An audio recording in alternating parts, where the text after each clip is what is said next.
নমস্কাৰ বন্ধু বান্ধৱীসকল পুনৰ এবাৰ সকলোকে স্বাগতম জনাইছোঁ আন এটি জব ইনফৰ্মেটিভ ভিডিঅ'লৈ। আজি লৈ আহিছোঁ আন এটি জবৰ ইনফৰমেশ্যন। এডভাৰটাইজমেণ্টটো আহিছে central board of secondary education অৰ্থাৎ CBSE বৰ্ডৰ পৰা।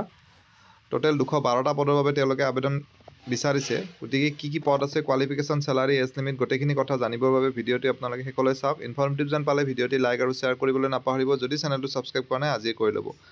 আৰু ইয়াত মেইনলি দুটা কেটেগৰী পোষ্ট আছে। প্ৰথমটো পে লেভেল 6ৰ পোষ্ট হয় আৰু ছুপাৰিনটেণ্ডেণ্ট পোষ্ট হয়, য'ত টোটেল 142টা পদ আছে। আৰু দ্বিতীয়টো জুনিয়ৰ এছিষ্টেণ্ট পদ হয়, য'ত ভেকেঞ্চি 70টা আছে।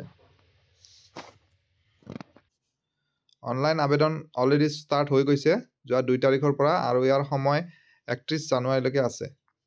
লাষ্ট ডেট 31 জানুৱাৰী।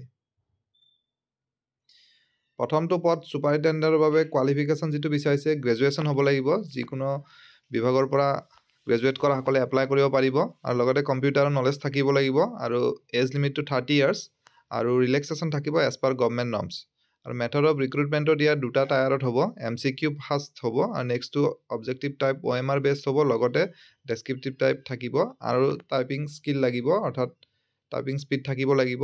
দ্বিতীয়টো পোষ্ট হৈছে জুনিয়ৰ এছিষ্টেণ্ট, য'ত হায়াৰ ছেকেণ্ডাৰী পাছসকলে এপ্লাই কৰিব পাৰিব, আৰু বয়সৰ সীমা 18 পৰা 27 বছৰ, আৰু ৰিলেক্সেশ্যন থাকিব এজ পাৰ গভৰ্ণমেণ্ট নৰ্মছ, আৰু লগতে টাইপিং স্কিল থাকিব লাগিব।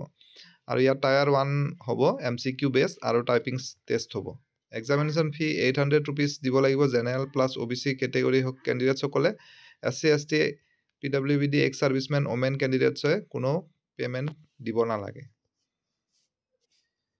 অনলাইন যোগে আবেদন কৰিবৰ বাবে CBSEৰ অফিচিয়েল ৱেবছাইট cbse.gov.in এই ৱেবছাইটটোত গৈ পেলাই লিংক পাই যাব। তাত আবেদন কৰিব পাৰিব।